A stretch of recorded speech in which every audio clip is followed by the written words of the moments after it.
Assalamualaikum warahmatullahi wabarakatuh.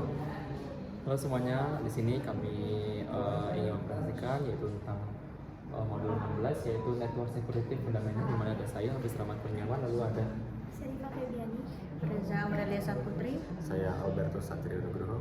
Oke, untuk materi pertama yaitu Security Threats and Vulnerabilities akan dijelaskan oleh Aurel. Oke mas, kita langsung masuk ke materi pertama yaitu Security Threats and Vulnerabilities. Di nomor 1 itu ada jenis ancaman, yaitu informasi atau pencurian informasi, mencuri data penting seperti password, data pengalaman atau data keuangan. Contohnya suatu hacker mencuri database perusahaan, data loss manipulation atau kehilangan data, manipulasi data, menghapus, mengubah atau merusak suatu data.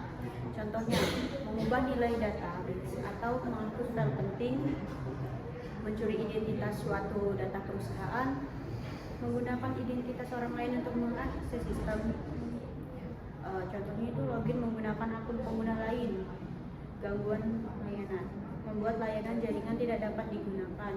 Contohnya serangan DOS atau DDoS yang membuat server down. Selanjutnya kita masuk ke 16.1.2 type of jenis kerentanan. Kerentanan adalah kelemahan yang dapat dimanfaatkan oleh penyerang.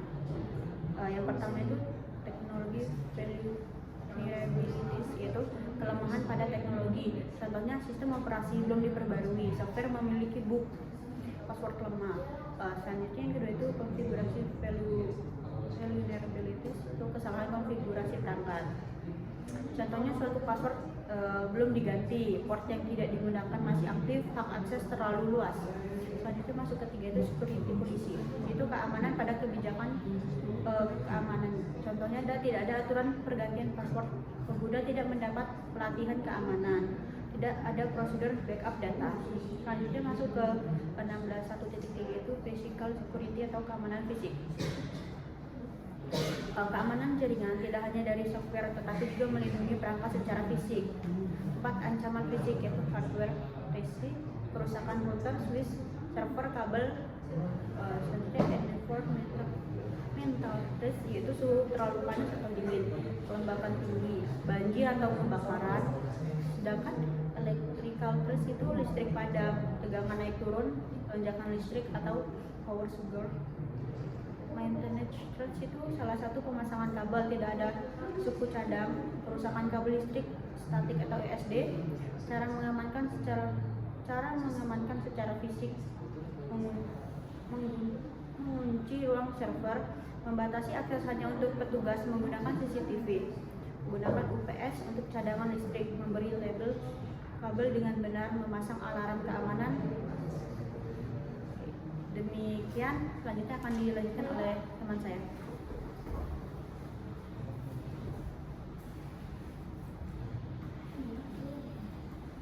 Oke, selanjutnya saya akan menjelaskan materi mengenai ancaman keamanan jaringan.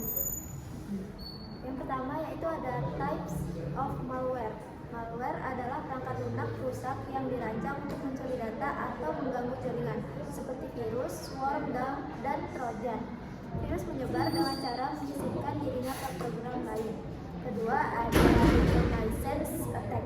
Ini adalah serangan berupa pemetaan dan pengumpulan informasi sistem menggunakan alat seperti lookup dan WIS untuk menemukan celah keamanan. Lalu yang ketiga ada access attack. Serangan ini mengeksploitasi celah autentikasi atau layanan web untuk menyusup ke data rahasia. Jenisnya meliputi password attack, trust exploitation, port redirection, dan man in the middle. Terakhir yaitu denial of service attack. Serangan ini melumpuhkan sistem dengan menghabiskan sumber dayanya sehingga tidak bisa diakses oleh pengguna yang sah. Solusi utamanya adalah rutin melakukan security update pada sistem dan aplikasi. Oke, materi selanjutnya akan dilanjutkan oleh teman saya.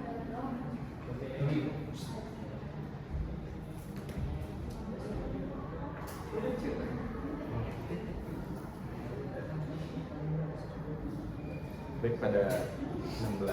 Jadi 3 di sini kita akan masuk ke level tank mitigation. Mitigasi serangan berarti mengambil langkah proaktif untuk mengurangi risiko, mendeteksi ancaman, dan meninggalkan dampak jika terjadi serangan cyber. Di sini pada sub pertama, the defense in depth approach, yang artinya pendekatan keamanan berlapis. Pendekatan defensif deep adalah strategi keamanan yang menggunakan beberapa lapisan pertahanan di seluruh sistem informasi. Prinsip dasarnya, tidak ada satupun perangkat atau mode keamanan yang 100% aman. Oleh karena itu, jika penyerang berhasil menembus satu lapisan pertahanan, misalnya firewall, masih ada lapisan pertahanan lainnya. Misalkan kita enkripsi data atau antivirus. Lalu, komponen lapisan itu meliputi keamanan fisik atau kunci ruang server, keamanan primer yaitu dalam firewall, keamanan jaringan internal, keamanan host yaitu antivirus pada PC, lalu keamanan aplikasi dan edukasi bagi pengguna atau user assurance. Selanjutnya kita akan masuk ke keep backups, yang artinya kita melakukan dan menyimpan cadangan data. Kita melakukan backup data-data yang kita miliki. Pencadangan atau backup adalah salah satu langkah mitigasi paling krusial, terutama untuk menghadapi serangan ransomware atau kegagalan perangkat keras. Backup harus dilakukan secara berkala dan diverifikasi secara rutin untuk memastikan data dapat dipulihkan atau direstore saat dibutuhkan. Kita akan masuk ke upgrade, update, and patch. Kerentanan perangkat lunak atau software vulnerabilities adalah pintu masuk utama bagi peretas. Patch, perbaikan kode yang dirilis oleh vendor untuk menutup celah keamanan yang ditemukan pada sistem operasi atau aplikasi. Update dan upgrade menjaga sistem tetap menggunakan versi terbaru agar dapat mendapatkan fitur keamanan paling mutakhir. Perusahaan biasanya menggunakan sistem manajemen patch otomatis seperti UUS untuk memastikan seluruh perangkat kertas selalu diperbarui. Lalu selanjutnya kita akan masuk ke autentikasi, otorisasi, dan accounting atau dapat disingkat dengan AAA. AAA adalah kerangka kerja atau framework untuk mengontrol siapa saja yang boleh mengakses jaringan dan apa saja yang mereka lakukan. Autentikasi memverifikasi identitas menggunakan siapa Anda. Mungkin dalam dapat kita contohkan menggunakan username, password, ataupun token MFA. Otorisasi merupakan hak akses pengguna setelah berhasil masuk. Di sini, apa saja yang boleh Anda lakukan atau dapat kita akses. Selanjutnya, contoh log audit yang mencatat waktu login dan perintah yang dieksekusi. Selanjutnya kita masuk ke firewall atau dinding API. Firewall adalah perangkat keamanan jaringan yang memantau dan menyaring lalu lintas data yang masuk ataupun keluar berdasarkan aturan keamanan yang telah ditentukan. Firewall bertindak sebagai pembatas antara jaringan internal dan terpercaya dan jaringan luar yang tidak dipercaya. Lalu ada type of firewall atau jenis-jenis firewall. Yang pertama tuh ada packet filtering firewall. Dia berfungsi memeriksa paket data berdasarkan alamat IP asal atau tujuan dan portnya. Lalu ada stateful firewall. Dia lebih pintar karena memantau status koneksi yang aktif, apakah paket tersebut merupakan bagian dari percakapan yang sah. Lalu next generation firewall atau NGFW. Firewall modern yang tidak hanya memeriksa port dan IP, tetapi juga bisa memeriksa isi paket data di paket inspection, memblokir malware, serta mengendalikan aplikasi spesifikasi, misalnya memblokir aplikasi torrent. Lalu yang terakhir di sini ada endpoint security atau keamanan perangkat yang paling ujung. Endpoint adalah perangkat apapun yang terhubung ke jaringan luar seperti PC, laptop, smartphone, server, ataupun perangkat IoT. Perangkat ini sering menjadi target pertama peretasan untuk menyusup ke jaringan internal. Mitigasi endpoint menggunakan perangkat lunak seperti antivirus atau malware, host-based firewall, dan sistem endpoint detection dan response atau IDR untuk mendeteksi dan mengisolasi ancaman langsung di perangkat menggunakan sebelum menyebar ke seluruh jaringan. Sekian dan dapat dilanjut oleh rekan saya.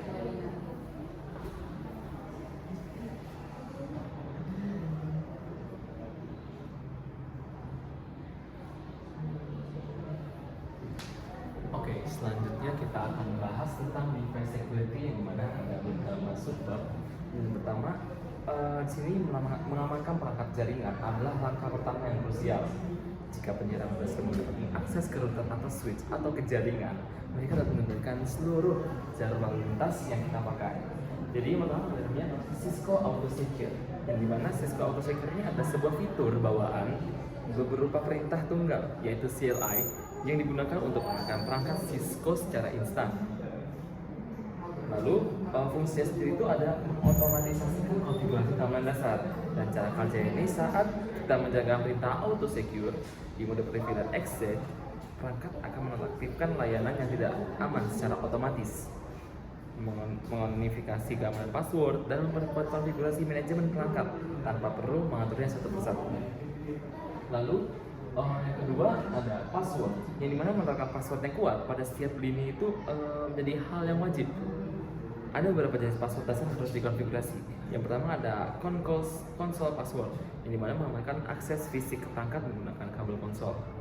Lalu ada virtual teletype, yaitu mengamankan akses jarak jauh atau remote ke perangkat.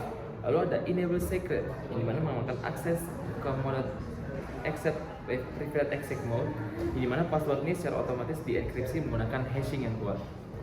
Lalu untuk selanjutnya ada additional password security, yang dimana ini adalah sebuah kegunaan untuk memperkuat keamanan password. Di Cisco juga menyediakan beberapa fitur tambahan pada additional password security ini. Yang pertama adalah encryption password plain text, dengan menggunakan perintah service password encryption untuk mengamankan password yang masih terlihat berupa teks biasa di file konfigurasi. Bisa dilihat di show running config.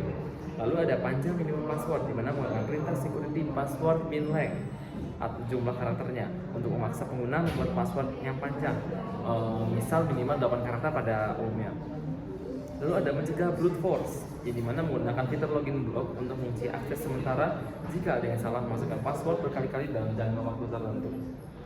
Lalu ada 16.44, yaitu enable SSH, yang dimana sangat dilarang untuk menggunakannya di telnet di jaringan produksi, karena telnet mengirimkan data termasuk password dalam bentuk teks biasa atau plain text yang mudah disadap. Jadi sebagai gantinya wajib menggunakan SSH atau Secure Shell yang mengekskripsi semua data komunikasi remote. Lalu langkah aktivasi SSH itu meliputi satu, mengatur hostname yang unik, lalu mengatur nama domain, membuat kunci enkripsi, membuat username dan password lokal untuk autentikasi, dan terakhir mengkonfigurasi jalur PTY-nya agar hanya menerima koneksi SSH.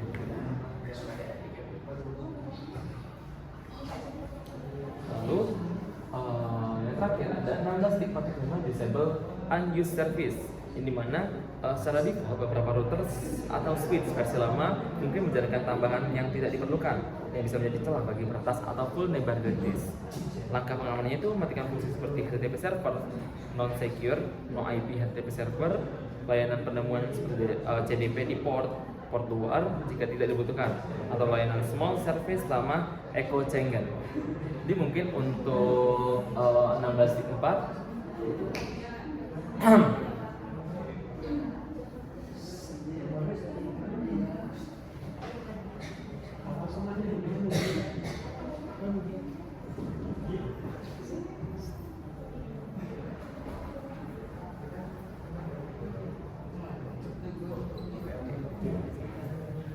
Jadi mungkin sekian untuk presentasi kami kali ini. Mohon maaf apabila ada salah kata atau perbuatan, kami akhiri. Wassalamualaikum warahmatullahi wabarakatuh.